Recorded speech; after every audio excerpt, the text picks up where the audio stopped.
ఇది ఇండియాలోనే అత్యంత దారుణమైనటువంటి ఇన్సిడెంట్. ఇది ఏ ఆడపిల్లకు కూడా జరగకూడదు. ఇటువంటివి మళ్ళీ మళ్ళీ రిపీట్ కాకుండా మన గవర్నమెంట్ చాలా స్ట్రాంగ్గా ఉండాలి. దాంతోపాటు మన చట్టాలని కావాలంటే ఇంకా సవరించైనా సరే మన చట్టాలను ఇంకా స్ట్రాంగ్ చేయాల్సినటువంటి అవసరం సందర్భం తప్పకుండా వచ్చింది.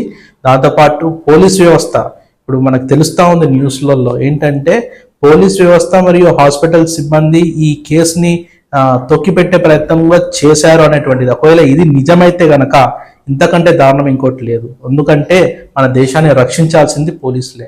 అటువంటి పోలీసులు హాస్పిటల్లో ఉన్నటువంటి సిబ్బంది కలిసి ఈ కేసుని ఇంకా క్లోజ్ చేసేయాలి, వీళ్ళని తగ్గించాలి అనేటువంటి ప్రయత్నం చేయడం అనేది అత్యంత దారుణమైనది.